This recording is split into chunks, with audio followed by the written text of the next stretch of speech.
For special effects, generally in the model shop, we're given a piece of artwork. Sometimes we have a rough idea of how it fits into the story, but most of the time not. All you get is, okay, this is a spaceship that is supposed to deliver battle droids to the surface of a planet. And this is roughly what it looks like. Here's a couple different angles. Here's a close-up of the ramp that they all come out of. And then it's up to the model maker to interpret that artwork, and many times to take something that kind of looks like it should work and get it closer to actually working so that, you know, the doors on the spaceship open, like they can actually open. Because a lot of times you'll get artwork that things don't quite work. So you have to work out those problems along with putting some of your own spin on it to make it look cool. And usually there's also a model supervisor who's looking over that and saying, let's do this and this and this, and that's good and that's not so good. Take that out. So, you know, you do get the opportunity to put some of your creativity into it, but what you're trying to do is take this image, this vision of what it should be, and make that as close as possible in reality. I think that the hardest ones are definitely the ones that involve elements, fire, water, air, earth. So particularly fire and water, because they're very difficult to scale. And so whenever you have something like that involved, it tends to be a very large scale, if not ideally full scale setup that you have, full scale model. And so generally the rule of thumb is eighth scale or larger if you're doing flame and explosions.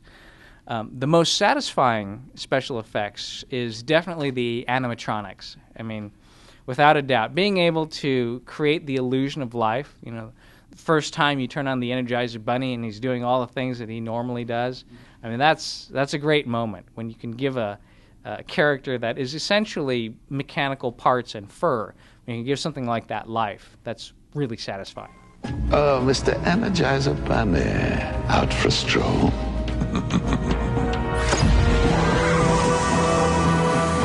My matter desolidificator will put an end to your precious little source of power. Your hippity-hoppity days are over.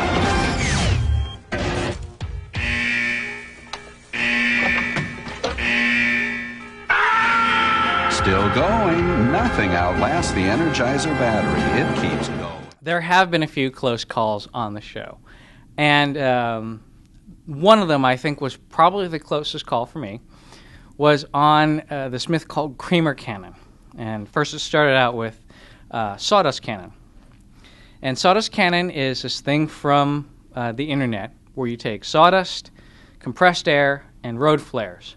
And you put it in a tube and you launch it up, and it makes a giant fireball. And we tried this, and it works exactly like it does on the internet. Beautiful fireball went straight up. It's great.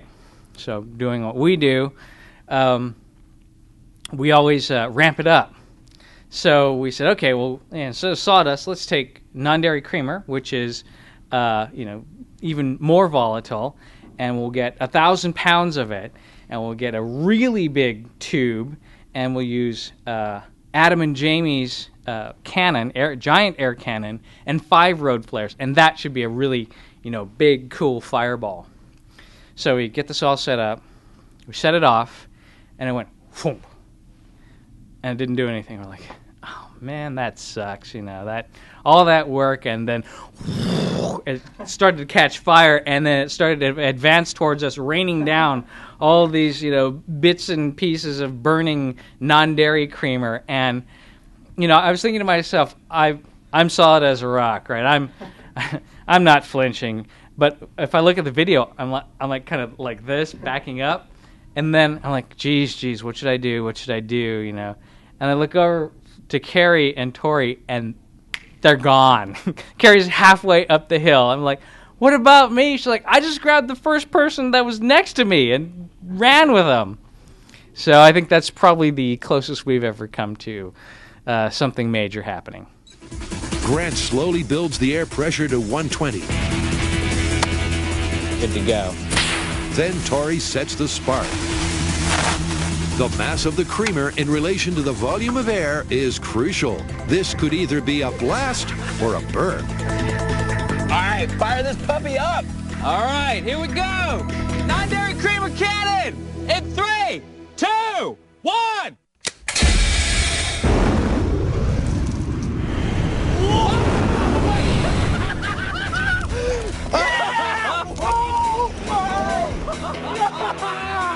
That was frightening!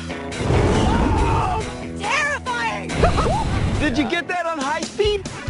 Yeah, we did remember to push the on button on the off chance that this might be one of the biggest fireballs ever.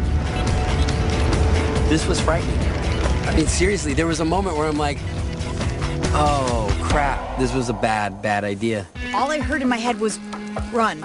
And I started up the hill as fast as I could go. And I'm still on a little bit of adrenaline buzz right now.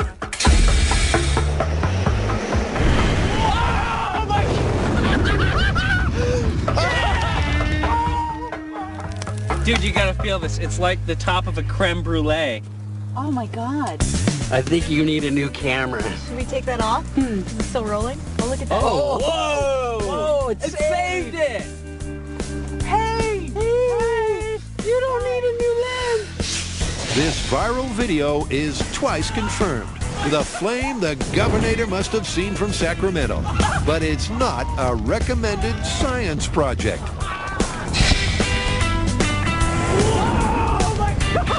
We should destroy this because it's too dangerous to have in our shop.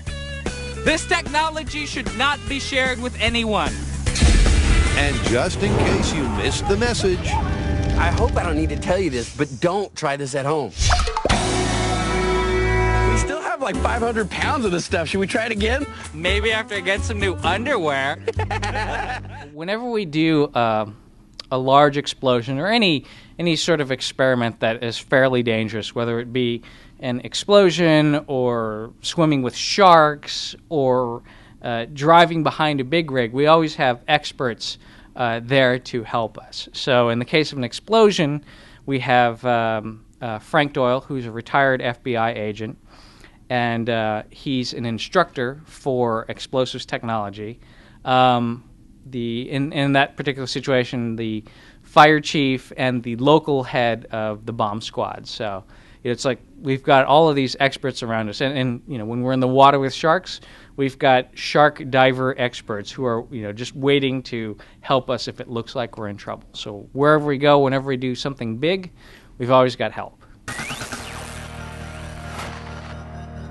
When I worked at Industrial Light and Magic, I was working in the movie business for the top effects house in the business, and it was hard for me to imagine what I would do after that. And then along came Mythbusters. How do you top Mythbusters? I don't know. It's hard for any of us to consider what we would be doing in 5 years. I mean, I have no clue. I've thought about going back to the movie business, but I think even in the short time that I've been at Mythbusters, over the past several years, the landscape of the movie business has changed. And so now, instead of practical effects, which is what I would do, physical models, a lot more computer graphics are being used today. So, I don't know, maybe academia, military consulting, who knows?